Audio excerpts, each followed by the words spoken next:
सन 1978 की बात है।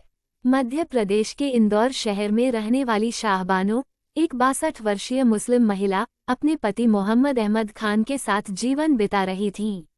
वो एक साधारण गृहिणी थीं, जिन्होंने अपने पति और बच्चों के लिए अपना पूरा जीवन समर्पित कर दिया। लेकिन एक दिन उनकी जिंदगी अचानक बदल गई, जब उनके पति ने उन्हें तलाक दे दिया। शाहबानो के पति मोहम्मद अहमद खान, जो एक वकील थे, ने उन्हें 3 तलाक देकर घर से निकाल दिया। शाहबानो के पास कोई आर्थिक सहारा नहीं था और उनकी उम्र ऐसी थी कि वो खुद काम करके अपना गुजारा नहीं कर सकती थीं। इसलिए उन्होंने अपने और अपने बच्चों के लिए गुजारा भत्ता, मेंटेनेंस की मांग करते हुए कोर्ट का दरवाजा खटखटाया। उन्होंने धारा 125 सीआरपीसी के तहत आवेदन किया, जो किसी भी धर्म की पत्नी, बच्चे या माता पिता को आर्थिक सहायता दिलाने का प्रावधान करती है।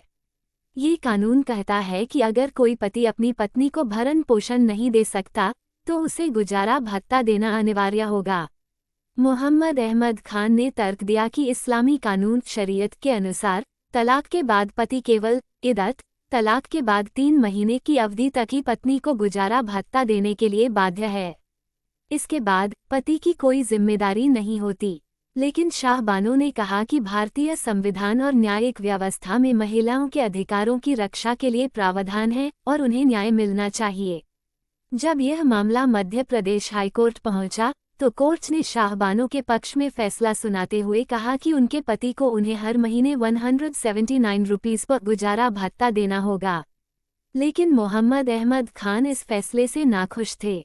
उन्होंने इस फैसले को सुप्रीम कोर्ट में चुनौती दी। सुप्रीम कोर्ट के मुख्य न्यायाधीश वाई.वी. चंद्रचूड़ की अध्यक्षता वाली बेंच ने 1985 में यह ऐतिहासिक फैसला सुनाया कि धारा 125 सीआरपीसी धर्म से ऊपर है। ये किसी विशेष धर्म तक सीमित नहीं, बल्कि सभी नागरिकों के लिए लागू होती है। मुस्लिम पर्सनल लॉ के तहत भले ही इद्दत के बाद गुजारा भत्ता न देने का प्रावधान हो, लेकिन भारतीय कानून के अनुसार किसी भी धर्म की पत्नी को भरण पोषण का हक है। शाहबानो को 179 रुपये पर प्रति माह गुजारा भत्ता मिलना चाहिए।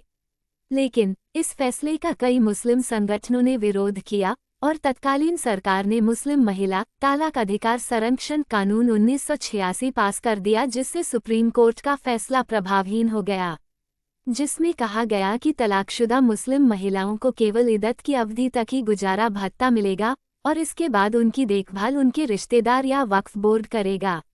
इस फैसले ने आगे चलकर Shah Bano versus union of India 2017 के तहत 3 तलाक को असंवैधानिक घोषित करने की दिशा में मदद की। शाहबानो केस सिर्फ एक महिला की लड़ाई नहीं थी, ये भारत में महिलाओं के कानूनी अधिकारों और धर्मनिरपेक्षता की दिशा में एक ऐतिहासिक मील का पत्थर था। ये केस भले ही विवादों में घिरा रहा, लेकिन इसने ये संदेश दिया कि कानून सभी के लिए बराबर होता है और महिलाओं को उनके अधिकारों से वंचित नहीं किया जा सकता।